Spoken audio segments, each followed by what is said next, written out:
मीनल की अभी कुछ समय पहले ही कुणाल से शादी हुई है। उसके ससुराल में बहुत प्यार करने वाली माँ जैसी सास कुमुद जी और पितृवत स्नेह करने वाले ससुर सुदर्शन जी थे। कुणाल अपने माता पिता की अकेली संतान थे, इसलिए बहुत लाड प्यार से पले थे। मगर कुमुद जी बहुत अनुशासन प्रिय है, इसलिए कुणाल भी बहुत सुलझे और समझदार पति है। इतना प्यार पाकर मीनल भी ससुराल में ऐसे रच बस गई जैसे हमेशा से यहीं रही हो। सब कुछ निर्बाध गति से चल रहा था। सुबह कुमुद जी और मीनल साथ में नाश्ता बनाते। नाश्ता करके कुणाल ऑफिस निकल जाता और सुदर्शन जी कभी बागवानी कभी किताबों में डूबे रहते। सास बहू मिलकर खाली समय में दोपहर का खाना सुदर्शन जी के लिए बना के कभी बाजार चली जाती, कभी फिल्म देखने। मीनल को भी अपनी सास का साथ खूब भाता। वो सास कम सहेली ज्यादा थी। कुमुद जी को भी मीनल के रूप में बेटी मिल गई थी, जो उन्हीं की तरह सरल और खुश मिजाज थी। मीनल भी बहुत खुश थी, क्योंकि कुमुद जी बहुत ही मिलनसार और सरल स्वभाव की महिला थी। पास पड़ोस में भी सब कुमुद जी की सराहना करते थे, मगर इन सब के बीच मीनल को बस एक बात खटकती थी। उसके ससुर सुदर्शन जी नीचे कमरे में सोते थे, जो शायद उसकी दादी सास का कमरा था, और सासू माँ ऊपर के कमरे में। सबके साथ इतनी अच्छी तरह पेश आने वाली उसकी सास न जाने क्यों ससुर जी के साथ बहुत कम बात करती थी, और अगर बात हुई भी तो बस काम से काम। मीनल ने इस बारे में अपने पति कुणाल से एक आध बार पूछ भी दिया। इसने किसी न किसी बहाने से बात बदल दी। अब तो मीनल की उत्सुकता बढ़ने लगी कि आखिर राज क्या है इसके पीछे, मगर कुमुद जी से पूछने की कभी हिम्मत नहीं जुटा पाई। दिन बीतते जा रहे थे, इसी के साथ मीनल की उत्सुकता भी। कभी कभी उसे अपनी सासू माँ का व्यवहार ससुर जी के प्रति बिल्कुल अच्छा नहीं लगता था, मगर वो कुछ कर भी नहीं सकती थी। एक दिन अचानक रात में सुदर्शन जी की तबीयत खराब हो गई। बुखार से तप रहे थे, मगर किसी को भी पता नहीं चल सका, क्योंकि वो नीचे अकेले ही सोते थे। सुबह जब मीनल चाय बनाने नीचे आई तो उसने देखा सुदर्शन जी बेसुध से पड़े थे। वो बिल्कुल घबरा गई और आवाज लगाकर कुणाल और कुमुद जी को बुलाया।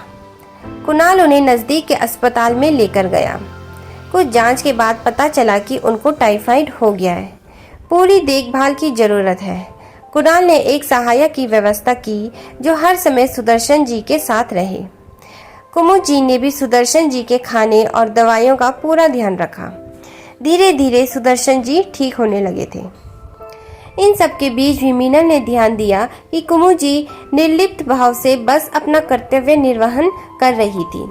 अब मीनल को अपनी सास पर गुस्सा आने लगा था और वह धीरे धीरे कुमुद जी से दूरी बनाने लगी थी।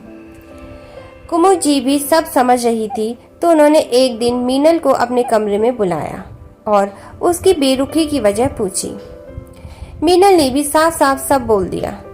कुमुद जी कुछ देर तक चुप रहने के बाद बोली, तुम आज के सुदर्शन को देख रही हो, जो अशक्त हो चुके हैं और अक्सर खामोश रहते हैं, मगर ये हमेशा से ऐसे नहीं थे। मैं भी अपनी सास की इकलौती बहू थी और इनकी दो बहनों की इकलौती भाभी, मगर इन लोगों ने मुझे कभी घर का सदस्य समझा ही नहीं। इनके लिए मैं काम करने की मशीन थी, एक ऐसी नौकरानी जिसे कभी पगार भी नहीं देनी पड़ती थी, और जब तब चार बातें सुना दो। सुदर्शन जी हमेशा से अपनी माँ के कमरे में ही सोते थे। बस अपना पति धर्म निभाने ही कमरे में आते थे और थोड़ी देर बाद वापस चले जाते थे। कभी उन्होंने रुकना भी चाहा तो माँ जी तूफान खड़ा कर देती थी। कभी उनकी सांस रुकने लगती थी तो कभी भूत दिख जाता, कभी कुछ और। कभी अगर मैं बीमार भी पड़ी तो ये सिर्फ दवा देने और खाना पहुंचाने आते थे और हमेशा सुनाते कि पता नहीं कैसी बीमारी बेटी से ब्याह कर दिया। मायके जाने को तरस जाती थी मैं, क्योंकि मेरे जाने के बाद खाना कौन बनाता। शुरू शुरू में मैं बहुत रोती थी, मगर उसका किसी पर कोई असर नहीं पड़ा। इसी बीच कुणाल का जन्म हुआ, और जब मेरे अंदर जीने की ललक फिर से जगी और मैंने तभी से तय किया कि कुछ भी हो जाए, मगर मैं अपनी बहू को हमेशा अपनी बेटी बनाकर रखूंगी।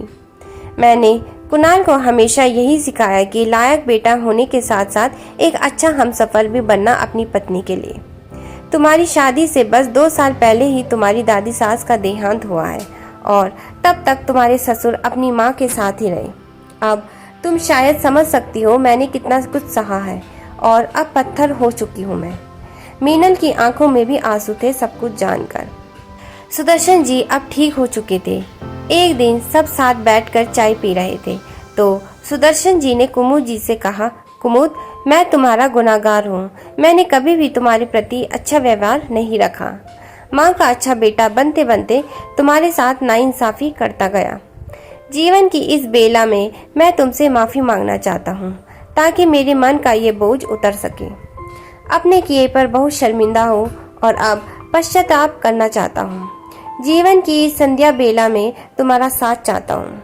कुमुद जी ने भरी आंखों और रूंधे गले से बस इतना ही कहा, तुमने बहुत देर कर दी सुदर्शन ये समझने में। अब मुझे उन बातों से कोई फर्क नहीं पड़ता, मगर तुम ये हमेशा याद रखना कि कुछ बातों की, कुछ कर्मों की कोई माफ़ी नहीं होती। तुम्हारा ये पश्चाताप अब मुझे मेरे पुराने दिन कभी वापस नहीं दे सकेगा और ना ही मेरे जख्मों को भर सकेगा। ये कहकर कुमुद जी वहाँ से उठकर चली गई और सुदर्शन जी उन्हें जाते हुए बस देखते ही रहे। दोस्तों, ये कहानी काल्पनिक है, मगर आपके ख्याल से क्या कुमुद जी का कहना सही है? क्या सचमुच में कुछ कर्मों की माफ़ी नहीं होती? क्या सच में आपके कुछ कृत्य पश्चाताप की अग्नि से भी शुद्ध नहीं हो सकते? कृपया हमें कमेंट करके ज़रूर बताएं और अगर आपको हमारी कहानी पसंद आती है तो चैनल को लाइक, शेयर और सब्सक्राइब ज़रूर करें।